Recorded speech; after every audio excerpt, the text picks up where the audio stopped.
আসসালামু আলাইকুম। এটাই হতে পারে আমার শেষ ভিডিও। আজকের পর থেকে আমি হতে পারি দেউলিয়া। আমি এক ভিডিওতে 10,000 টাকা দিছি, 20,000 টাকা দিছি, সর্বোচ্চ মনে হয় 25-30,000 টাকা দিছি। এর চেয়ে বেশি টাকা আমি কোনো ভিডিওতে দিই নাই, কিন্তু আজকের ভিডিওতে টাকা দেওয়ার কোনো লিমিটই নাই।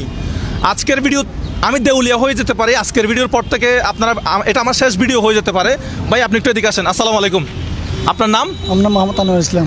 ভাই আনোয়ার ইসলাম, আপনার বাড়ি কোথায়? আমার বাড়ি কক্সবাজার ভাইয়া। এখানে কত টাকা আছে বলে মনে হতে পারে? একটু আইডিয়া করে বলেন তো। আমার তো আইডিয়া নেই। একটু এমনি আইডিয়া করেন দেখি, আন্দাজি একটা বলেন। আন্দাজি 30,000। 30,000। এইখানে আছে টোটাল 50,000 টাকা। এটা আমার হাতে থাক, এটা এখন আপনার হয় নাই। আমার সাবস্ক্রাইবটা নিয়ে আসেন তো। এখন আমার সাবস্ক্রাইবার সংখ্যা কত ইউটিউবে? 1,54,000।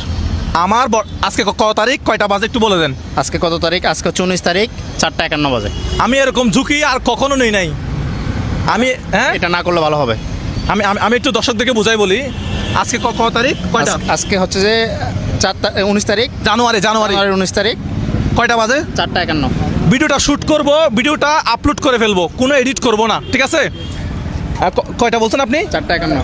কালকে 4:51-তে আমরা চেক করব আমাদের ইউটিউবে সাবস্ক্রাইব কত হয়েছে। যতটা সাবস্ক্রাইব হয়েছে, যতটা নাম্বার হয়েছে, প্রত্যেকটা সাবস্ক্রাইবারের জন্য উনি পাবে 1 টাকা করে। এটা করলে তুমি তোমার বাড়ি গাড়ি সব কিছু বিক্রি করে দিতে হইতে পারে। এটা না করলে ভালো হয়, এটা করিও না প্লিজ। ল্যাপটপ, আইফোন যা আছে সব বিক্রি করে দিতে হইতে পারে।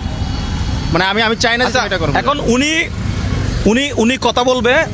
এখন ভাই আপনার হাত একটা নাই। এই আপনি একটু এদিকে আসেন, আপনার একটু পেছন থেকে সরে যান তো ভাইয়া। মুজাহির ভাই, উনি টাকাটা পেলে কি করবে? উনার পারিবারিক অবস্থা উনি দর্শকদেরকে একটু বলুক। উনার পারিবারিক অবস্থা আপনি আপনার সম্পর্কে একটু বলেন তো। আপনি কি করেন, ঘরে কে কে আছে? ভাই আমার মা বাবা আছে, আমার ছেলে সন্তান আছে, আমার 2 মেয়ে 1 ছেলে। 2 মেয়ে, আপনার 1 ছেলে। আচ্ছা, মেয়েরা কি করে, ছেলেরা কি করে পড়াশোনা? এখনো ছোট ছোট, কোনো লেখাপড়া দিতে পারেনি। বাচ্চা। জি। আচ্ছা, আপনার ইনকাম কত, খরচ কত আমাদের দর্শকদেরকে বলেন। তারা সাবস্ক্রাইব করলে আপনি টাকা পাচ্ছেন, সো তাদের উপর নির্ভর করতেছে। 10 লাখ সাবস্ক্রাইব করলে কিন্তু 10 লাখ টাকা পাবে। 10 লাখ সাবস্ক্রাইব করে দিবে 1 ঘন্টা সারাদিনে, কি হবে? আমি জানি না আমার দর্শকরা। নাজিম, আমি যদি 10 লাখ করে ইনশাল্লাহ সবার সামনে 10 লাখ টাকা দিব। ভাই সবার মানে আমার কাছে 10 লাখ টাকা নাই। শোন এই ভিডিও করার দরকার নেই। এটা ভিডিও করার দরকার নেই। না শোন, আমার কথা শোন। করতে হবে। ও যখন বলছে করবে, এটা করতে হবে। 10 লাখ হলে 10 লাখ তোমাকে দিতে হবে। তুমি বলছো কেন? আমি একটা লিমিট রাখছি। লিমিট না, তুমি এখানে এটা- 50,000 আনছো তো। হ্যাঁ। যদি 50,000-এর বেশি হয় তোমার থেকে দিতে হবে। এটা তো আমার থেকে দিতে হবে, বাট আমার প্রতি কত দিচ্ছে? আমার বাইক বিক্রি করে দিতে হবে। আমার আইফোন হয়তো বিক্রি করে দিতে হতে পারে। যা আছে সব বিক্রি করে দিবে। হ্যাঁ, আমি জানি না। করে দিলে তুমি যখন বলছো তোমাকে দিতে হবে, শেষ কথা এটা। এখন ভাইটা যেহেতু কাজে লাগাবে বলতেছে, তুমি ওকে হেল্প করার চেষ্টা করতেছো। ভাই আমি মনে আপনার কত টাকা দরকার, আপনি কি করবেন টাকা দিয়ে, এটা একটু দর্শকদেরকে বলে দেন, দেখি কি বলে দর্শকরা। ভাই আমি আচ্ছা, আমি যেটা দেখতেছি আপনার